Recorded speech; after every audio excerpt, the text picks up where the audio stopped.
Hi hello నమస్తే, నేను మీ Sindhu. Welcome back to our YouTube channel Sindhu's kitchen. ఈరోజు వీడియోలో చికెన్ పులావ్ ఇంకా చికెన్ సూప్ ఎలా ప్రిపేర్ చేసుకోవాలి అనేది నేను ఈ వీడియోలో చూపించబోతున్నాను.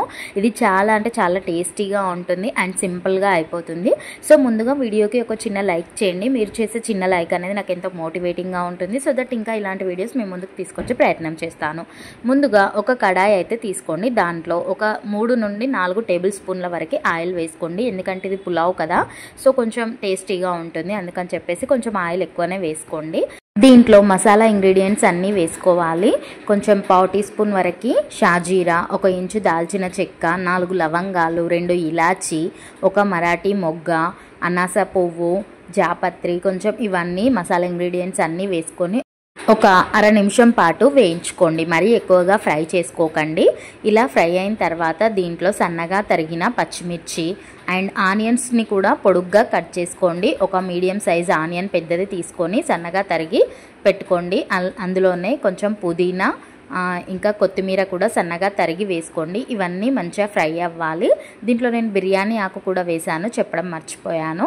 అండ్ కొంచెం పసుపు, అలాగే కొంచెం అల్లం వెల్లుల్లి పేస్ట్ వేసుకొని మంచిగా కలుపుకొని సన్నగా తరిగిన టమాటాలు కూడా వేసుకోండి. ఇవన్నీ గోల్డెన్ బ్రౌన్ కలర్ వచ్చేంత వరకు వేపుకోండి.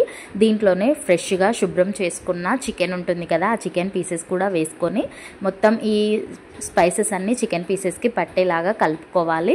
ఒక 5 మినిట్స్ మూత పెడితే ఇలా చికెన్లోని వాటర్ అంతా బయటికి వస్తాయి కదా వాటర్. అప్పుడు దీంట్లో కొంచెం సాల్ట్ కూడా వేసుకోండి. మీ టేస్ట్కి తగ్గట్టుగా సాల్ట్ వేసుకొని మొత్తం కలుపుకోండి. నేను ముందుగానే 1 కప్పు వరకు బాస్మతి రైస్ నానబెట్టి పెట్టుకున్నాను 1 అవర్ పాటు. దీంట్లో 1 కప్పు బాస్మతి రైస్కి 1.5 కప్ వరకు వాటర్ పోసుకోవాలి. ఇప్పుడు నేను 1.5 కప్పు వరకు వాటర్ పోసుకుంటున్నాను. దీంట్లోనే కొంచెం పుదీనా కొత్తిమీర కలిపి వేసుకుంటున్నాను. కర్డ్ కూడా వేసుకుంటున్నాను. ఇది కొంచెం మరిగిన తర్వాత దీంట్లో రైస్ ఉంటుంది కదా, మనం నానబెట్టుకున్న రైస్, వాటర్ లేకుండా జస్ట్ డ్రైన్ చేసుకొని రైస్ని మాత్రమే వేసుకోండి. ఇలా వేసుకొని ఇదంతా ఒక 30 మినిట్స్ వరకు, 20 to 30 మినిట్స్ వరకు కుక్ చేసుకోండి. నాకు ఒక 25 మినిట్స్ వరకు అలా పట్టింది. లాస్ట్లో కొంచెం పుదీనా కొత్తిమీర చల్లుకొని పక్కన పెట్టేసుకోండి. ఇప్పుడు చికెన్ సూప్ ఎలా చేసుకోవాలో చూపించబోతున్నాను. ముందుగా చికెన్ని మంచిగా శుభ్రంగా కడుక్కొని దాంట్లో కారం, ఉప్పు వేసుకొని మంచిగా కలుపుకోవాలి నీట్గా. దీన్ని ఒక 15 మినిట్స్ అలా పక్కన పెట్టేసుకోండి. పీసెస్ అన్నింటికి ఈ కారం, ఉప్పు అనేది మంచిగా పట్టాలి. ఇలా వీలైనంత వరకు పట్టించండి. ఆ తర్వాత ఒక ప్యాన్ పెట్టుకొని దాంట్లో ఆయిల్ పోసుకోండి. 2 టేబుల్ స్పూన్ల వరకు. దాంట్లో షాజీరా, చెక్క, 1 ఇంచు చెక్క, 4 లవంగాలు, 2 ఇలాచి, సేమ్ హోల్ మసాలా ఇంగ్రీడియంట్స్ అన్నీ వేసుకోండి. వేసుకున్న తర్వాత మీరు ఇంకా స్పైసెస్ ఎక్కువ తింటాం అనుకుంటే ఇంకొంచెం ఎక్కువ వేసుకోవచ్చు. అలాగే సన్నగా తరిగిన పచ్చిమిర్చి, ఆనియన్స్ కూడా వేసుకొని ఇవన్నీ మంచిగా ఫ్రై అవ్వాలి. దీంట్లో కొంచెం పుదీనా కొత్తిమీర కూడా వేసుకుంటున్నాను. ఎప్పుడైనా కూడా నాన్ వెజ్లో ఆనియన్స్ అనేది బ్రౌన్ కలర్ అయ్యేంత వరకు వేపుకోండి, గోల్డెన్ బ్రౌన్ కలర్ అయ్యేంత వరకు. దీంట్లో 1 టీ స్పూన్ వరకు అల్లం వెల్లుల్లి పేస్ట్ ఇంకా పసుపు వేసుకొని మంచిగా ఫ్రై చేసుకోండి పచ్చివాసన పోయేంత వరకు. అలా ఇప్పుడు దీంట్లో మనం ముందుగా కలిపి పెట్టుకున్న చికెన్ని ఇందులో వేసుకోవాలి. చికెన్ని వేసుకొని కొంతసేపు ఉడికించుకున్నారనుకోండి, దాంట్లో ఉన్న వాటర్ అనేది బయటికి వస్తుంది. ఇలా బయటికి వచ్చేంత వరకు మీరు మూత పెట్టి ఉడికించుకోండి.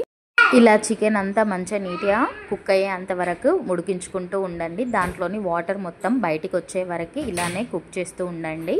ఇలా వాటర్ ఎప్పుడైతే రిలీజ్ అవుతుందో అప్పుడు దీంట్లో కొంచెం ధనియాల పొడి వేసుకోవాలి. ధనియాల పొడి వేసుకున్న తర్వాత చికెన్ మసాలా ఇంకా గరం మసాలా కూడా కొంచెం వేసుకోండి. ఒక 1/2 టీ స్పూన్ వరకు అలా వేసుకోండి. మరీ ఎక్కువ వేసుకుంటే స్పైసెస్ ఎక్కువ అవుతుందన్నమాట.